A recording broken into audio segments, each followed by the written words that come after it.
Ты проходишь вглубь камеры, сжимаешь в руках пакет с вещами, пытаешься дышать ровно, но сердце колотится так, что кажется вот-вот вырвется из груди.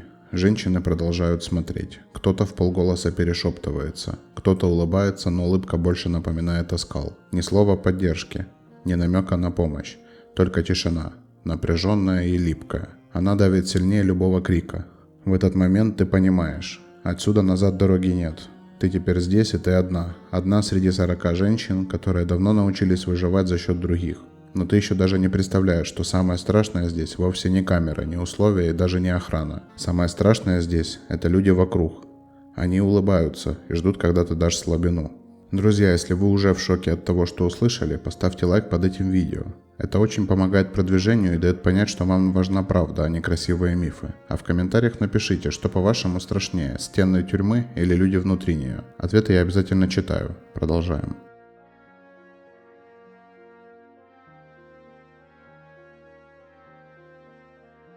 Тебя провожают глазами. Женщины смотрят внимательно, прямо, иногда слишком прямо. Не стесняются. Здесь никто не делает вид, что ему не интересно. Здесь интересуются всем. Кто ты, за что, насколько. Есть ли с воли кто-то, кто тебя греет. Придут ли тебе передачи, придет ли тебе помощь. Потому что здесь только два типа людей. Те, кто может держаться за счет помощи с воли, и те, кто остается один. И у тех шансов немного. Ты проходишь вглубь камеры, пытаешься не споткнуться о расставленные вещи. У кого-то сумки, у кого-то пакеты, у кого-то тазики. Все валяется, все на виду. И вот спальные места. Пытаешься понять, где твое. Никто ничего не говорит, тебе не указывают, никто не подходит с фразой «Вот, держи тут твое место, добро пожаловать». Нет, тут по-другому. Сначала ты ищешь глазами свободную шконку. И быстро понимаешь, свободных мест нету. Спать на полу? Может быть, если есть матрас, а матрасов нет. Спать по очереди? Забудь, это не мужская тюрьма, где мужчины могут договориться, здесь каждый за себя. Кто дольше, тот и главный. Кто новенький, то идет куда скажут.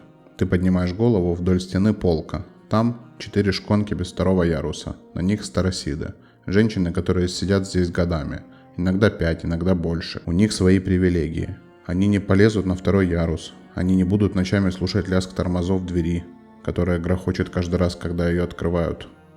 А ты новенькая. Добро пожаловать в реальность. Твое место возле туалета, рядом с дверью, на сквозняке. Или, если тебе совсем не повезло, может вообще не быть места. В этот момент ты понимаешь, здесь не надо никого бить, чтобы сломать. Здесь ломает сам воздух, сами стены, сама атмосфера. А хуже всего, ты еще не знаешь, что в этой камере не все такие, какими кажутся. И что улыбка может оказаться самым опасным оружием.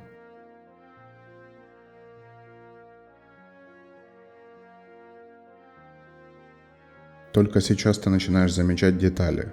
Те, которые сначала упустила из-за шока. Как женщины смотрят, не просто смотрят, а прицельно, пронизывающе и внимательно. Здесь в этой камере каждый новый, свежее мясо. Проверка начинается с первых секунд. Кто ты? Сломаешься быстро или попытаешься сопротивляться? За что? Какая статья? Этот вопрос первый, который тебе зададут.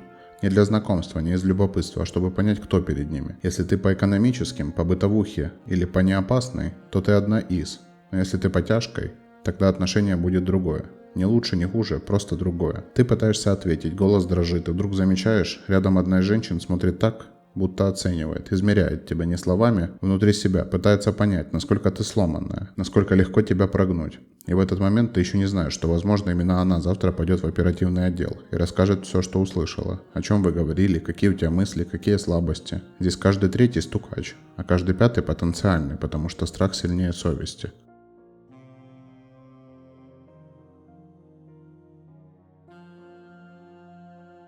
Ты просыпаешься утром, вроде все спокойно. Кто-то тихо варит чай, кто-то стирает носки в ногомойке. Обычный тюремный день. С виду все нормально. Но есть то, чего ты не видишь, не чувствуешь и не слышишь. Хотя оно вокруг тебя. Всегда. Здесь в любой камере минимум 5, а то и больше человек работают на оперативника. Они ходят в оперчасть регулярно. Раз в неделю, раз в 3 дня, а иногда каждый вечер. И они не выглядят как предатели. Нет, это могут быть самые улыбчивые, самые добрые женщины в камере.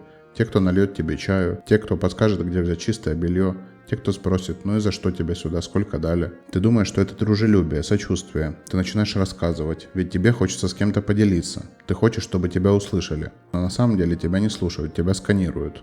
Считают твои слабости, Проверяют, где ты прогнешься, где сдашься, где скажешь что-то, что потом окажется в протоколе. Ты думаешь, что это останется между вами, но через день твои слова уже лежат на столе у оперативника. Они не идут в суд. Нет, это куда тоньше. Они идут в твое дело, в твои характеристики. Они будут влиять на все, на условия, на отношения и на срок. А когда ты понимаешь это впервые, будто что-то ледяное проливается внутрь, потому что ты не знаешь кто. Кто из тех, с кем ты только что пила чай, уже ходит тебя сдавать. И хуже всего, что если ты решишь не играть по этим правилам, тебе покажут, как здесь ломают по-настоящему. И даже не пальцем не тронут, просто покажут.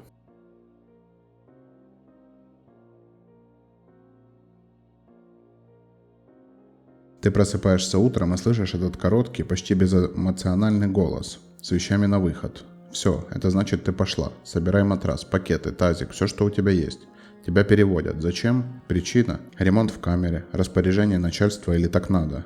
Ты тащишь все по коридору, 200 метров, потом лестница, потом еще коридор, потом другая камера. Загружаешь все туда. Садишься, не успеваешь отдышаться, проходит час и снова голос, с вещами на выход. И так 2, 3, 4 раза за день. Пот начинает течь по спине, у тебя ломит спину, ты перестаешь чувствовать пальцы, кажется, ну все, сил больше нет, сейчас упадешь. Просто сядешь на пол и не встанешь. Но в этом и есть смысл, чтобы ты поняла. Здесь ты никто. И самое страшное, что это только начало, потому что есть наказание куда хуже. То, после которого тебя будут ненавидеть не только охранники, но и все, кто с тобой в камере.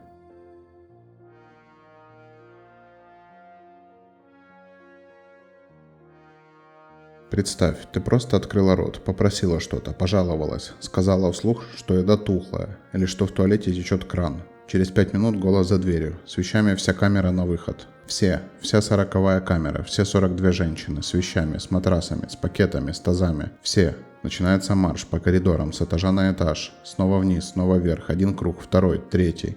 Почему? Потому что так надо. Кто виноват? Та, что открыла рот, та, что сказала не то. И теперь все знают из-за кого. И теперь все смотрят на тебя, будто ты зараза, будто ты предатель, будто из-за тебя они сейчас ломают спины и тащат эти чертовы матрасы по лестницам. И ты слышишь, как кто-то шепчет сквозь зубы: запомни, ты нам за это еще ответишь. И вот тогда ты понимаешь, что система сделала свою работу идеально.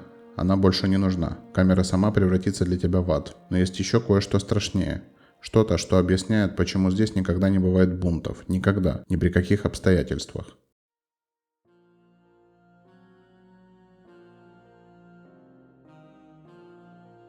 В мужских зонах есть закон, есть понятия, есть авторитеты. Мужчины могут объединиться, могут стать стеной, могут держать оборону. Женская тюрьма совсем другая. Здесь нет понятия «свои». Здесь нет союзов, нет братства, нет опоры. Здесь есть только страх, жадность и одиночество. Здесь каждый сам за себя, потому что каждая мечтает только об одном – выбраться, вернуться домой к детям, к семье, любой ценой. А система это прекрасно понимает, она даже не мешает, она просто дает женщинам возможность уничтожать друг друга. Поэтому здесь нет бунтов, нет солидарности, здесь выживает не сильнейший, здесь выживает самый послушный, самый незаметный, самый молчаливый или самый хитрый. И тогда приходит осознание, все, что ты знала о справедливости, чести, о людях, здесь не работает. Здесь другие правила, а может их вовсе нет.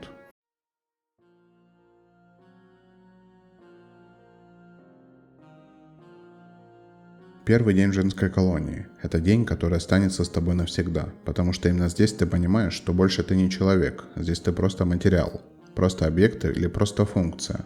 Здесь ломают не руками, здесь ломают медленно, холодно, рационально, настолько эффективно, что ты сам начинаешь в этом участвовать. Женская тюрьма – это не про изоляцию от общества, это про изоляцию от самой себя.